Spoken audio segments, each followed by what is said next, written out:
Hello everybody and welcome to a brand new exciting video. Today I'm going to be jumping into a new game just released called Brickadia.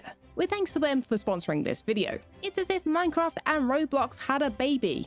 I mean, seriously. It has building, driving, a shooting range, and some pretty crazy physics. Only some of which I'm going to be able to look at in detail today because there's just so much to fit in today's video. But you'll be able to check out this game for yourself on the Steam link in the description below, as you can now buy it yourself as it has been released, so be sure to go and check it out for yourself. Before I even touched one of the bricks in the game though, I jumped into their super customizable avatar/character creator thing. I tried making a recreation, of course, of my Minecraft skin, and given the customization available, especially with the colors you can make in the game, which is pretty much any color you can use, I think I made this pretty cool version with a little bit of a hint of a futuristic vibe, which is kind of related to what we're going to be doing in today's video. Today though, my main task is that I've been challenged by Brickadia to complete, is to recreate one of my Hermitcraft builds in the game. And since I recently designed this apocalyptic futuristic building in one of my latest Hermitcraft episodes, it only felt right to try and recreate it here too, since it is so fresh in my mind. And also see if we can add any fun Brickadia details to it and bring it to life,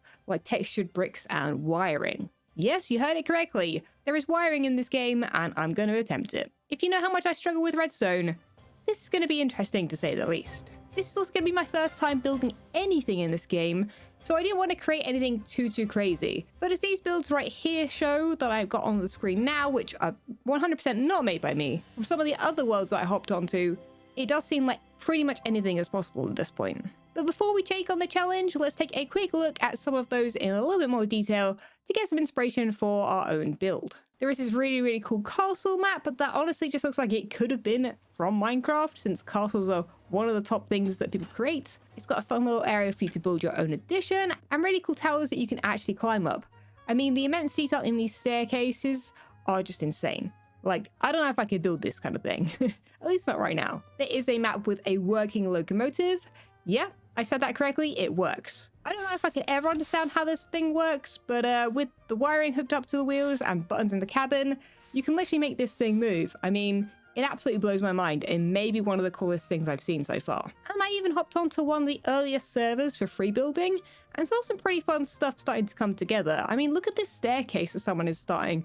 It's absolutely insane, and this is only like day one of the game being out pretty much. So it's going to be crazy to see what happens in a week, a month, etc. You know, I think people are going to have some mad stuff. And last but not least, I saw this map, which I believe may be based on Undertale, the game. I'm not quite sure, but this thing was insane. The lighting in here is absolutely crazy, and wow. I mean, this is like an adventure map in itself. This is wild. All right then, enough faffy about looking at other people's builds. I think we've gained as much inspiration as we're gonna get for now, and it's time to get on with our own challenge of recreating this recent Hermitcraft build of mine in Brickadia. How do you think I'm gonna do? So first things first, the brick palette. Yes, I thought I'd treat this game a little bit how I do with Minecraft. Put down some bricks and see what we have to work with, because it has a pretty solid selection. I mean, plenty of 1 wide and 2 wide options, with the ability to make bricks even larger if you want to, and there are even more fancy options with archways and detail bricks too. Then onto the colours. I won't be painting the building until it's almost complete, but it's good to keep some in mind.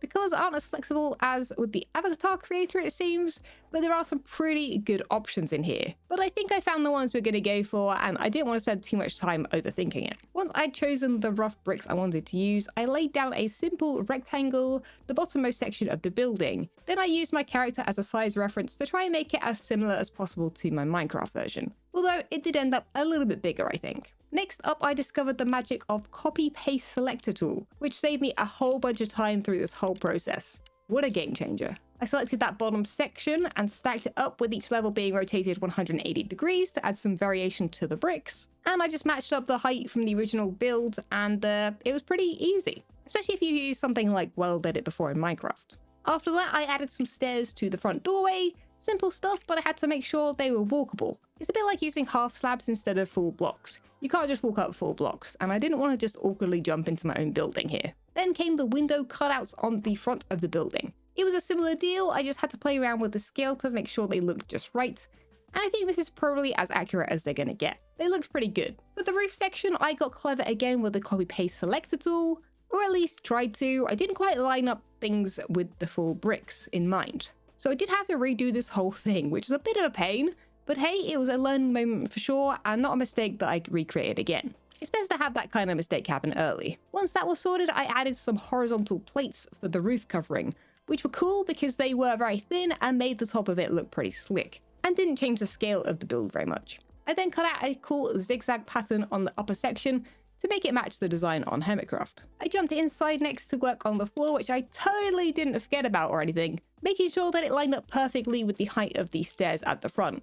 It's those little alignment things that make a big difference. And while I was in there, I also carved out a space for the walkway above that loops around most of the build, dropping in a single step to just keep things clean and accurate. I had considered though not really adding this, but I think it was worth it for the extra accuracy points. With the structure then taking shape, all of the main bricks being placed, I moved on to the exterior details, and this was the fun part. I added things like pipework using the tube-like bricks, which were pretty cool, and then the lattice bricks to stand in for trapdoors. A little creativity goes a long way here, and they give a good enough effect, I think.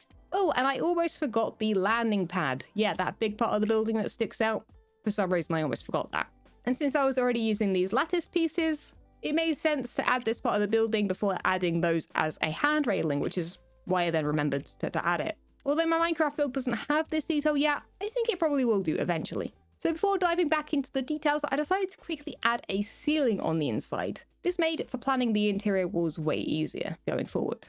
I also discovered something great, which was the smooth plate option. Perfect for hiding the ugly undersides of bricks. I used them pretty much everywhere I could at this point. It took some extra time for sure, but I think the clean finish was totally worth it in my opinion. It makes it all feel very clean and polished. Now, I tried to add interior stairs here, but honestly, they just were not working. The scale not only fell off, but I think the style kind of didn't feel right either. So instead, I scrapped the idea in favor of something way cooler. Tech wiring, which would add a way to the higher floor that didn't use stairs. But more of that in a little bit. Before things got too sci-fi, I did add the color. The painter tool not only lets you choose colors, but textures as well. Things like plastic, glow, glass, metal, and even holographic. Naturally, I went with a glowing underlight for the landing pad because this thing just looked crazy futuristic. And isn't something you can do in Minecraft really, so I thought that was a nice little touch. Now though, for the fun part. Or at least, it would have been if it wasn't out of my comfort zone, the wiring.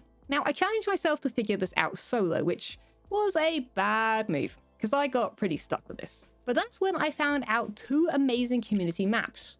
One about gates, and the other one about doors. Both super helpful, and this was actually only a day after the game launched. So pretty insane that there are already maps out there to teach people this. So shout out to these two amazing creators for doing that. They're pretty cool. And I'm sure more maps like this will end up being there in the future too, which is pretty cool. The door map showed me how to make sliding doors. Sliding, you heard that correctly. Because I thought I would have to settle for basic double doors. But no, this was next level and incredibly fitting to our theme. It was all made possible by this slider servo brick in the wiring section. Still though, it wasn't easy. My brain doesn't do technical all that well if you know me. But after jumping between the maps a few dozen times perhaps, I finally cracked it. I also figured out how to make them taller too, because I couldn't work out how to not have the bricks connect to the wall they touched. So my brain actually did kick in for once and come up with something that was an original idea, which was adding 2 more sliders above the original doors and just wiring up them the same way. And to my surprise, they actually worked in sync with the bottom section, so they look like perfectly accurate doors. Although I'm pretty sure I could have fixed this a whole different way that I'll get to later. It took a while, but I got there in the end and literally jumped for joy in the game before going to bed, because it was quite a long day of building at this point, but a super fun one. Persistence paid off in the end and I got it all working. So after that, I remembered that teleport pads were also a thing in the game, and you know how I failed that staircase a little bit earlier? Well, forget stairs, teleporting is way cooler. So I wired up one using a much simpler circuit than for the slider, with a button that I then named up and down, with the micro bricks in the game too, which I didn't think I was going to touch in this video. But having seen the signage made in the gates map, I was inspired. And once again, the copy paste with the selector tool came to the rescue, and I was able to make signs that perfectly said up and down and put them in the correct place next to the buttons. And just like that, it was complete. And here's an overview of the build as a whole. A Hermitcraft style base fully realized in the game Brickadia.